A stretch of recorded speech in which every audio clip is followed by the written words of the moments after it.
ओरोस येथील युवा उद्योजक लक्ष्मीकांत परब यानं गुढीपाडव्याच्या शुभ मुहूर्तावर स्लाइस ऑफ स्पाइस या नव्या हॉटेलचा शुभारंभ केला।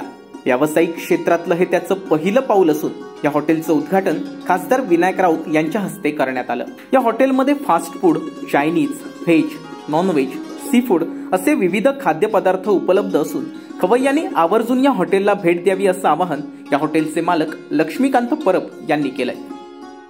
नमस्कार, मी लक्ष्मीकांत परब।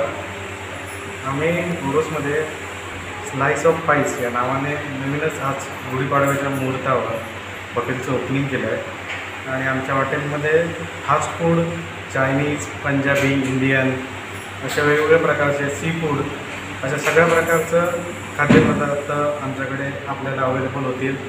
आपण आमच्याकडे यावं, या जेवणाचा आस्वाद घ्यावा आणि त्याचबरोबर इथल्या वातावरणाचाही अनुभव घ्यावा। धन्यवाद। आपल्याला पण गुढीपाडव्याच्या खूप खूप शुभेच्छा। असे नवनवीन व्हिडिओ पाहण्यासाठी कोकणशाहीचं यूट्यूब चॅनल सबस्क्राइब करा व बेल बटन प्रेस करा। तसेच फेसबुक पेज लाईक करा आणि इंस्टाग्राम पेज व ट्विटर पेजला फॉलो करायला विसरू नका।